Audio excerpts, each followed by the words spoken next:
और राज्यसभा सांसद राघव चड्ढा को बड़ा झटका मिला है। आम आदमी पार्टी ने राघव चड्ढा को राज्यसभा में उपनेता के पद से हटा दिया है। और इतना ही नहीं, राज्यसभा में उनके बोलने पर भी कैची चली है। आम आदमी पार्टी ने राघव चड्ढा की जगह अब नया उपनेता चुना है। अब आम आदमी पार्टी के सांसद अशोक मित्तल राज्यसभा में उपनेता होंगे। आम आदमी पार्टी ने इस बाबत राज्यसभा सचिवालय को पत्र सौंपा है। आम आदमी पार्टी ने राज्यसभा सचिवालय को यह भी सूचित किया है कि सांसद राघव चड्ढा को संसद में बोलने के लिए समय आवंटित न किया जाए। दरअसल राघव चड्ढा पर ये एक्शन ऐसे वक्त में हुआ है जब वो लगातार राज्यसभा में जनहित के मुद्दे उठा रहे हैं, चाहे वो एयरपोर्ट पर हो या 10 रुपए की चाय को लेकर हो।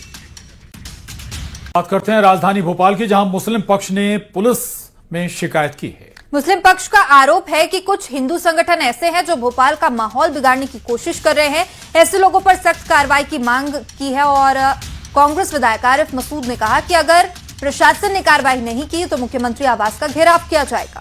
उधर मुस्लिम पक्ष की शिकायत पर हिंदू संगठनों में आक्रोश है। हिंदू उत्सव समिति के अध्यक्ष चंद्रशेखर तिवारी का कहना है कि अगर आप हिंदू मुस्लिम एकता की बात करते हैं तो राजधानी में गौमांस तस्करी, लव जिहाद जैसे मुद्दों पर भी खुलकर बोलना चाहिए।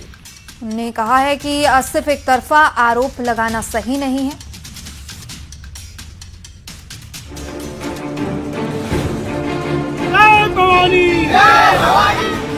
राजधानी भोपाल में लगातार सामने आ रही सांप्रदायिक तनाव की घटनाओं से सियासी पारा चढ़ गया है। हिंदू मुस्लिम विवाद से जुड़े कई मामलों के बीच अब कांग्रेस विधायक आरिफ मसूद ने कुछ हिंदू संगठनों पर गंभीर आरोप लगाए।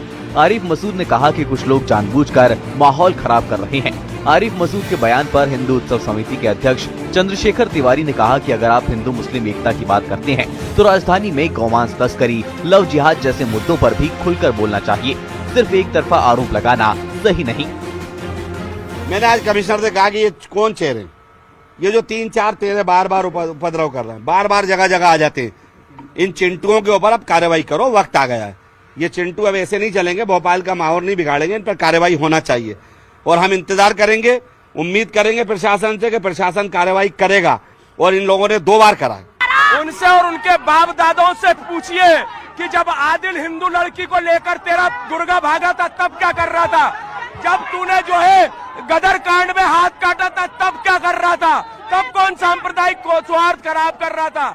आज बात कर रहे हो, हिंदू जिस दिन वोट देना तुझे बंद कर देगा उस दिन तेरी विधायकी खतरे में आ जाएगी। और बात कर रहे हो जिहाद की, जिहादी तो तुम हो। अब उसके मुंह में दही जमा है क्या? ये ही नहीं, आरिफ मसूद ने चेतावनी देते हुए कहा कि अगर सरकार ने कार्रवाई नहीं की तो सीएम आवास का घेराव किया जाएगा। उधर बीजेपी ने आरिफ मसूद के बयान पर पलटवार किया। अगर अब प्रशासन ने इन पर कार्रवाई नहीं करी तो मैंने साफ तौर से आपके माध्यम से कह रहा हूं, अगला घेराव मुख्यमंत्री निवास का होगा। लेकिन भोपाल को नफरत की आंधी में जाने नहीं देंगे। कांग्रेस पार्टी और आरिफ मसूद जैसे नेता लव जिहादियों के पीछे खड़े हैं, दंगाइयों के पीछे खड़े हैं, यहाँ तक कि नाम पूछने पर हत्या करने वाले हत्यारों के पीछे खड़े हैं। ये भारतीय जनता पार्टी सरकार है। अगर कोई भी प्रदेश का माहौल बिगाड़ेगा तो उनके ऊपर कार्रवाई होगी। और सनातन धर्म के लोगों को जिस तरह से धर्म के आधार पर टारगेट करके इस तरह के आपराधिक कृत्य किए जा रहे हैं, ऐसे में सनातन धर्म और संगठनों का चिंतित होना जायज है। हाल ही में भोपाल में विजय मेवाड़ा हत्याकांड, मंदिर के पास मृत गौवंश मिलने से काफी बवाल हुआ था। ये ही नहीं, प्रदेश में धार्मिक आयोजन के दौरान आए दिन बवाल के मामले सामने आ रहे हैं, जिसको लेकर सियासी बयानबाजी शुरू हो गई है। भोपाल से शिवकांत आचार्य की रिपोर्ट, न्यूज़ 18। और अब धार भोजशाला मामले से जुड़ी बड़ी खबर सामने आ रही है। दरअसल 6 अप्रैल से हर रोज मामले में सुनवाई होगी और इंदौर हाईकोर्ट में सभी 9 पक्षों को सुना है। हिंदू पक्ष की ओर से विष्णु शंकर जैन और मुस्लिम पक्ष से सलमान खुर्शीद पेश हुए। अब 6 अप्रैल से मामले में रोज सुनवाई होगी। वहीं मुस्लिम पक्ष ने कोर्ट से मस्जिद होने के दस्तावेज पेश किए हैं। कोर्ट ने कहा है कि सिविल सूट की सुनवाई धार के जिला कोर्ट में होगी। कोर्ट ने सभी पार्टी को 10 तारीख को धार कोर्ट में मौजूद होने के आदेश दिए हैं। कोर्ट ने बिल्कुल स्पष्ट किया है कि 10 अप्रैल को धार जिले के कोर्ट में सिर्फ सिविल सूट पर सुनवाई होगी।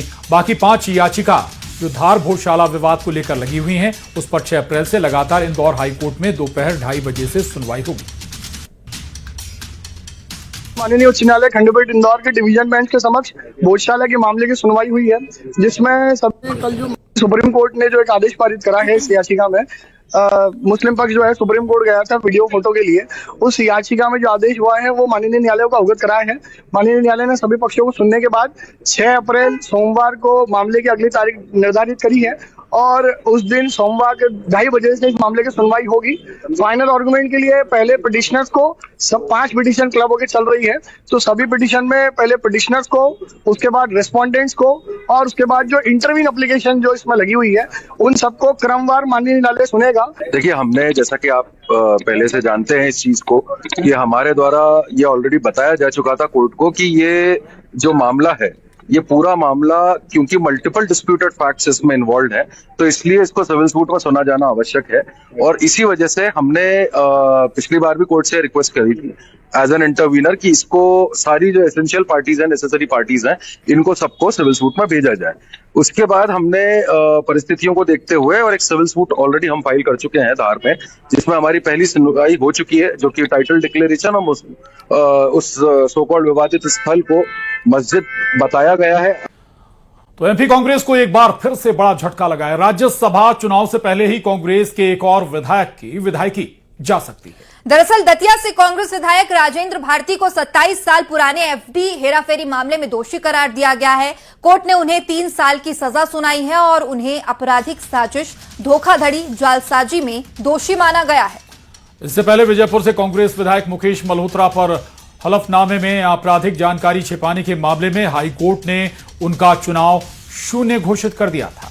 और अब राजेंद्र भारती भी फंस गए हैं। उधर कांग्रेस का कहना है कि बीजेपी राज्यसभा चुनाव से पहले इस तरह साजिश कर रही है ताकि तीसरी सीट भी वो जीत सके।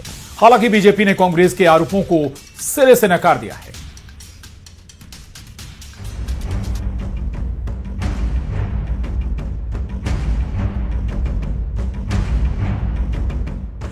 एमपी में बीते कुछ दिनों से कांग्रेस को लगातार झटके पर झटके लग रहे हैं। 3 कांग्रेस विधायकों की विधायकी इस वक्त खतरे में है। 2 विधायकों पर कोर्ट की तलवार लटकी है और विधायक निर्मला सप्रे का मामला कोर्ट में चल रहा है। कांग्रेस विधायक मुकेश मल्होत्रा को आपराधिक मामले छुपाने पर सजा हुई, फिर निर्मला सप्रे के बागी तेवर दिखे और अब दतिया से कांग्रेस विधायक राजेंद्र भारती को 27 साल पुराने एफडी हेराफेरी में दिल्ली की राउज एवेन्यू कोर्ट ने 3 साल की सजा सुनाई है। हालांकि कोर्ट ने सजा सुनाने के बाद उन्हें जमानत के साथ साथ अपील के लिए 30 दिन का वक्त दे दिया है। लेकिन इस सब के बीच कांग्रेस विधायक मुकेश मल्होत्रा की और राजेंद्र भारती की विधायकी खतरे में है, जिसको लेकर प्रदेश की सियासत गर्मा गई है। कांग्रेस का आरोप है कि राज्यसभा की तीसरी सीट के लिए ये सब बीजेपी का षड्यंत्र है। कांग्रेस के आरोपों पर बीजेपी का कहना है जो जैसा करेगा वो वैसा भरेगा। कोर्ट ने सबूतों के आधार पर फैसला सुनाया है कि नजर जरूर राज्यसभा सीट पे है तीसरी, लेकिन ये कुछ कर नहीं पाएंगे क्योंकि कांग्रेस यूनाइटेड है। इन्होंने पहले विधायक मल्होत्रा जी को वोटर राइट से बाहर किया है। अभी भारती जी जो दतिया से विधायक हैं, उनके खिलाफ लगातार जो वहाँ के पुराने प्रत्याशी थे नरोत्तम मिश्रा जी, वो लगे हुए थे और ये एक षड्यंत्र है। लेकिन षड्यंत्र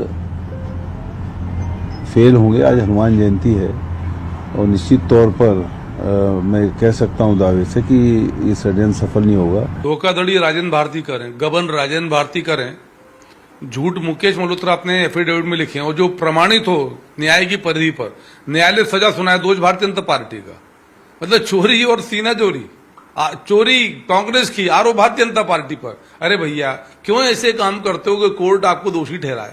मुझे लगता है कांग्रेस पार्टी मति भ्रम का शिकार है।